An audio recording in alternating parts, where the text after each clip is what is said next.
Dans les dernières capsules, on a bien avancé avec notre formulation élément fini. Alors, sans plus attendre, terminons ce que nous avons commencé. Obtenons finalement notre formulation élément fini de poudre colonne.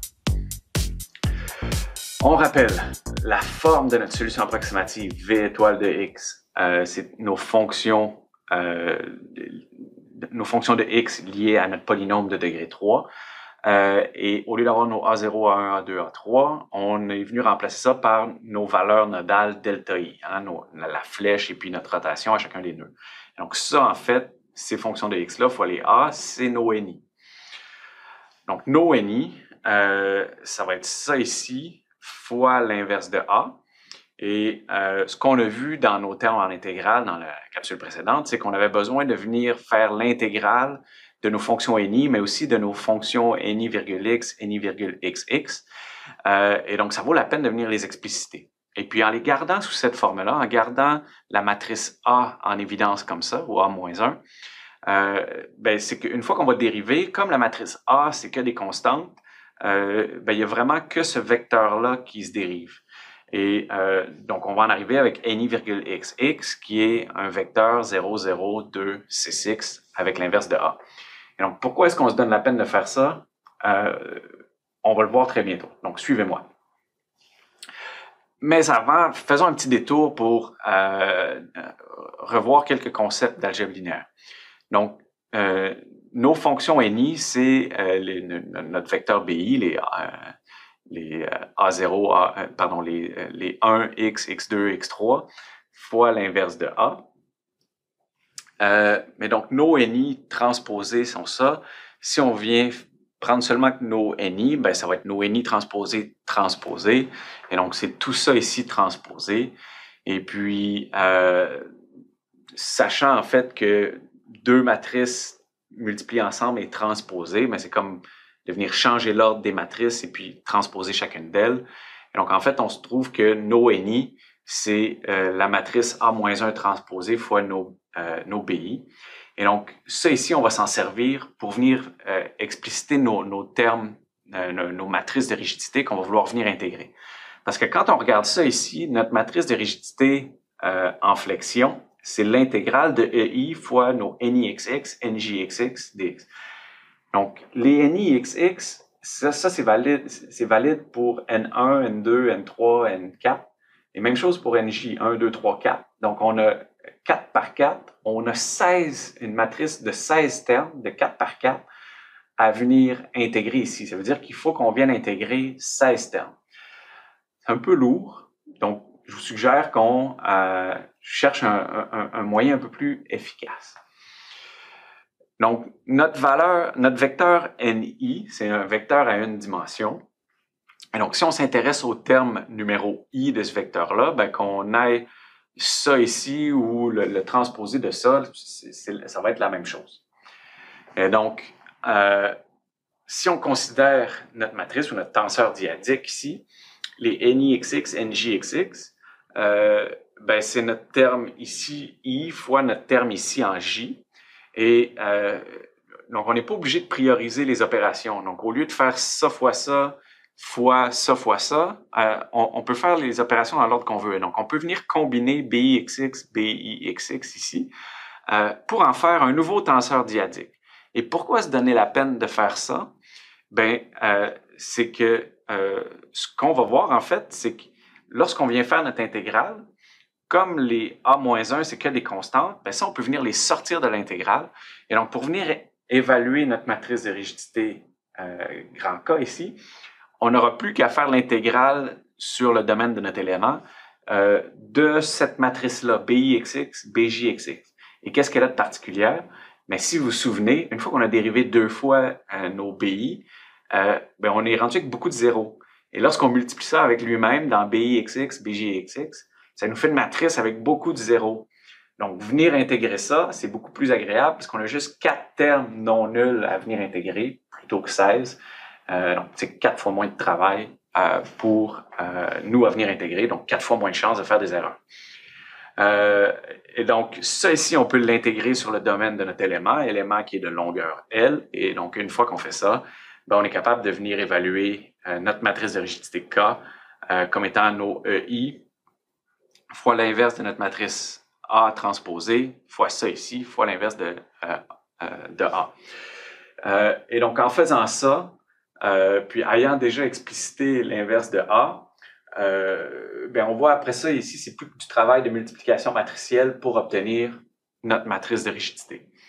Et donc, de façon tout à fait analogue, on peut faire la même chose pour les matrices de compression et de fondation élastique. Et donc, tout ça, c'est fait pour vous étape par étape dans le polycopier, qu'on appelle aussi les notes de cours, qui sont disponibles sur Moodle. Donc, si vous allez voir ça à ces pages-là ici, vous allez voir en fait comment toutes les étapes sont faites pour obtenir chacune de ces matrices-là une par une.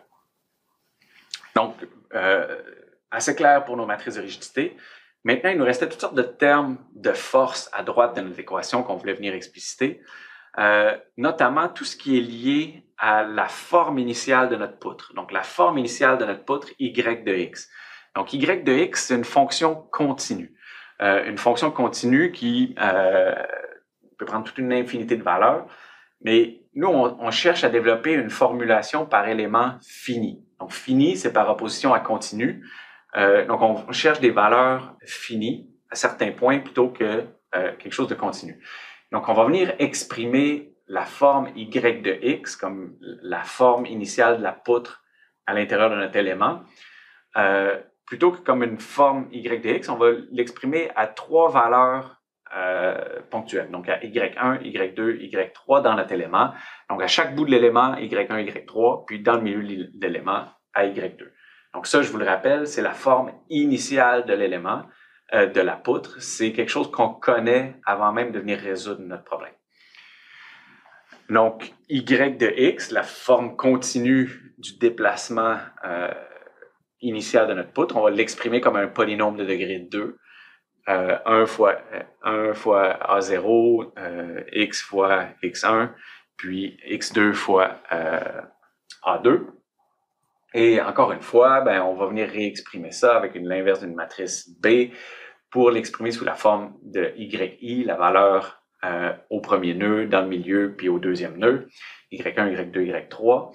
Et donc ça, ces fonctions-là, qui vont être ce vecteur-là fois l'inverse de B, on va exprimer ça comme la matrice, comme les fonctions MI de X. Similairement, la dérivée des y de x, ça va être les mix fois les valeurs yi. Et puis, on va utiliser cette même approche-là aussi pour notre chargement distribué q de x, qu'on va exprimer sous la forme de ces mi-là ici. Et donc, une fois qu'on fait ça, on va être capable de venir évaluer nos intégrales qu'on avait à droite de notre équation, qui vont nous permettre d'obtenir les termes d'effort liés à notre chargement distribué, puis à la forme initiale de notre poutre y de x. Donc, tous les détails de ça sont encore une fois dans le polycopier ou les notes de cours disponibles en PDF sur Moodle. Il nous reste un terme à venir évaluer, c'est celui des conditions aux rives naturelles. Donc, on avait nos moments fléchissants puis efforts tranchants qui apparaissaient explicitement à droite de notre équation. Donc, dans le fond, c'est l'équivalent de nos flux, en fait.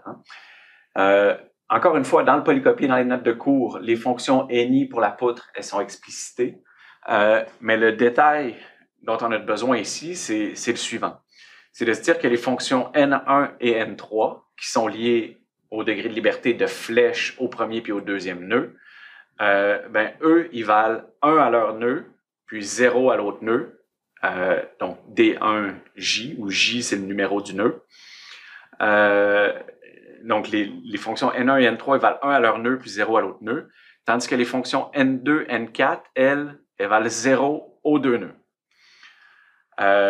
Par opposition, les fonctions, une fois qu'on les dérive, donc les fonctions N1x, N3x, elles valent 0 aux deux nœuds, alors que les fonctions N2x et N4x, elles valent 1 à leur nœud et puis 0 à l'autre nœud.